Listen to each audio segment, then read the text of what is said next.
Sa isang lumang baryo sa Pilipinas,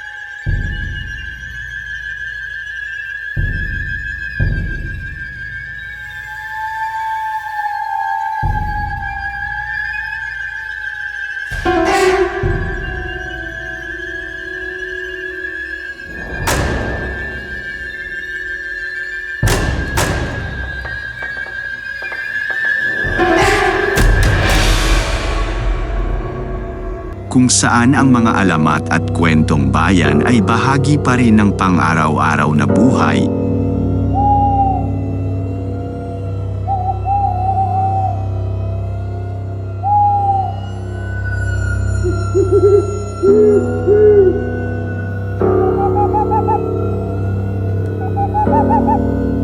May isang aswang na kilala sa pangalang Amara.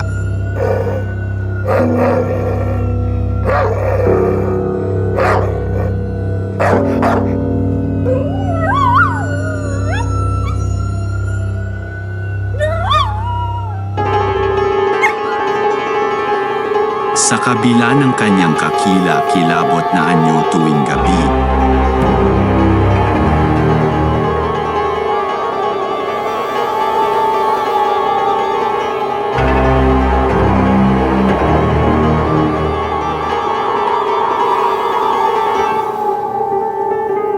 si Amara ay may puso ring marunong magmahal.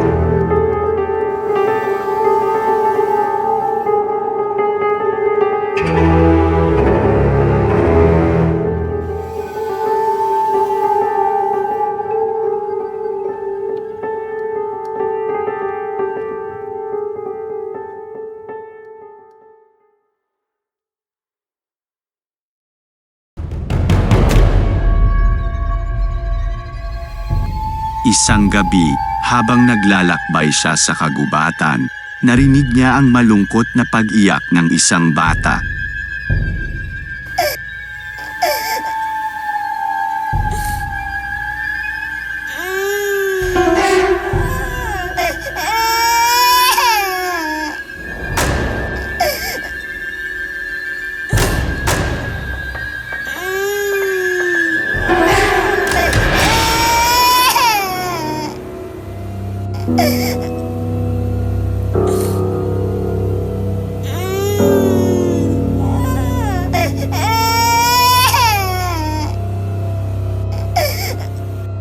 Hinanap niya ito at natagpuan ng isang batang lalaki, si Juan, na naliligaw at nag-iisa.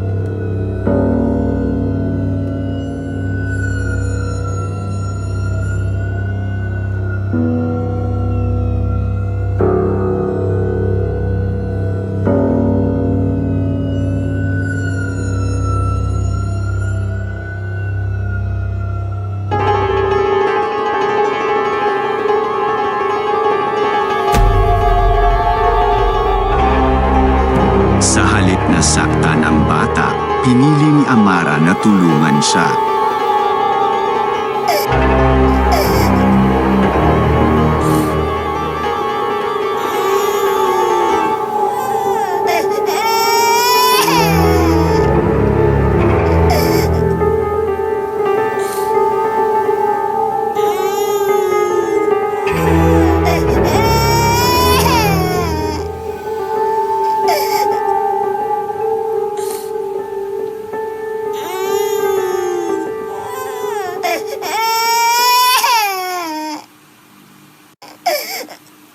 Dinala niya si Juan sa kanyang tahanan at inalagaan hanggang sa makabalik ito sa kanyang pamilya.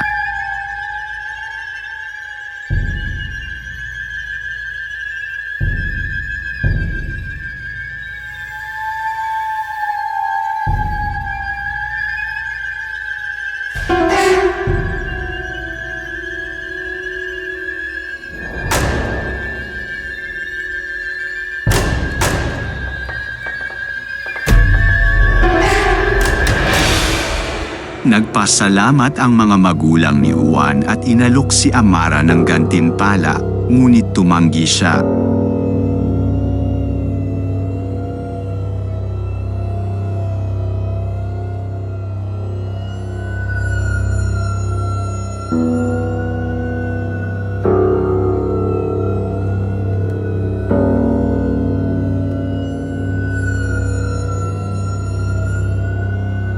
Sa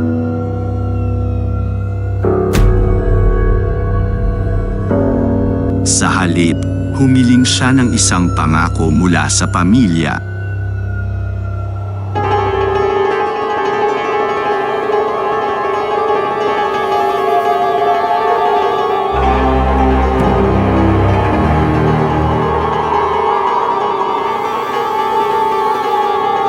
Na hindi nila isisiwalat ang kanyang tunay na pagkatao sa iba.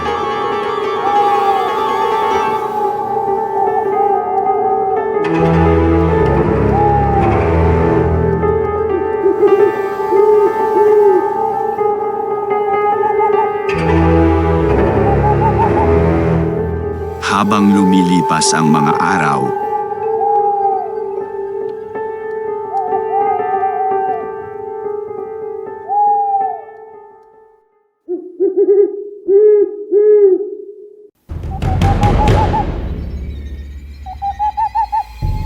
naging malapit si Amara kay Juan at sa kanyang pamilya.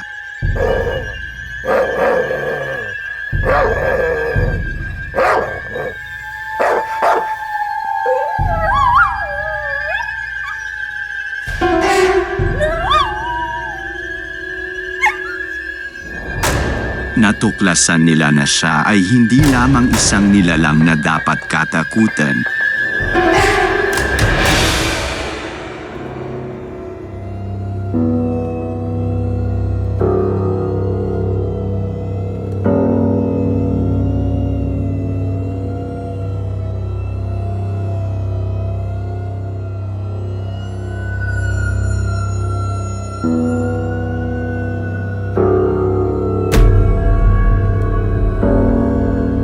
Kundi mayroon ding puso at damdamin.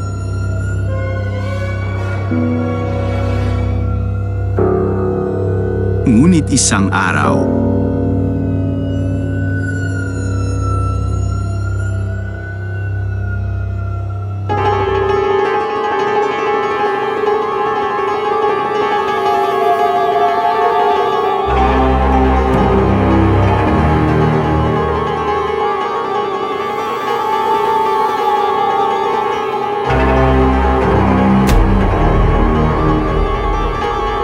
may isang grupo ng mga mangangaso na dumating sa baryo upang hanapin at patayin ang aswang na umano'y nagdudulot ng panganib sa kanila.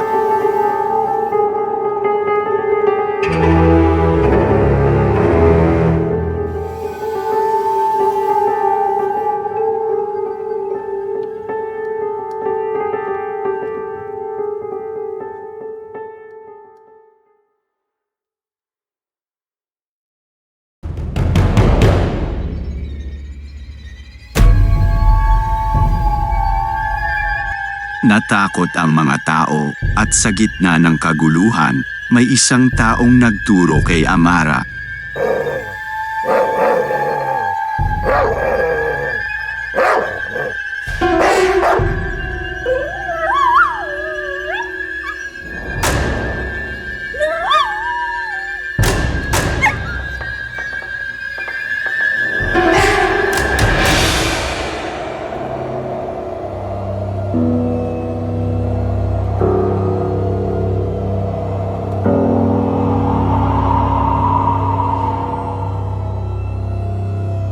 Nang malaman ito ni Juan, dali-dali siyang nagpunta kay Amara upang babalaan siya.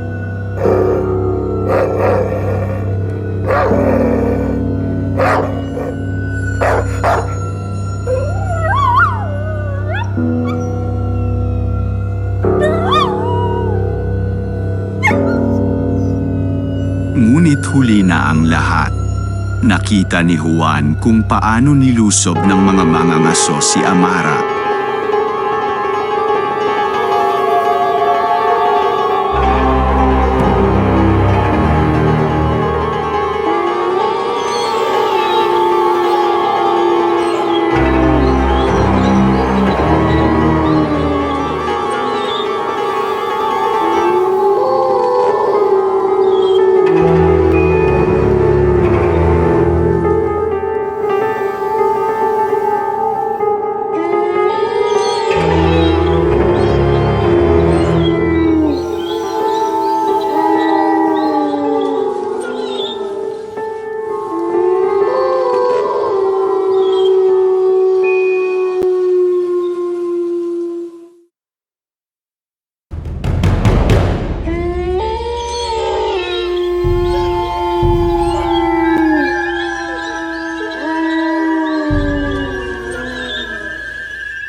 Pagdating ni Juan, nakahandusay na si Amara, nanhihina, at sinabi, Juan, salamat sa mga panahong naalagaan kita at hindi kayo natatakot sa akin.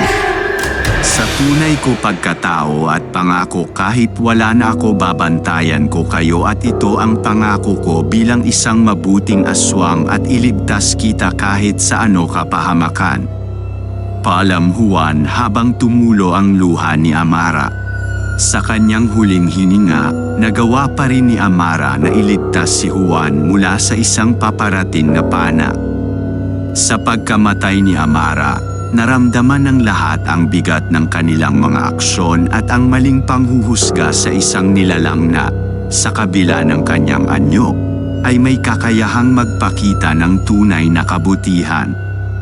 Nag-iwan si Amara ng aral sa baryo, na hindi lahat ng bagay ay kung ano ang nakikita sa panlabas na anyo ay ito na rin ang tunay na ugali, pero kabutihan ay makikita sa mga gawa at hindi sa panlabas na kaanyuan. Alright, at isa na naman maganda kwento ang ating natapos. Maraming salamat po sa sumubaybay sa amin. See you next upload.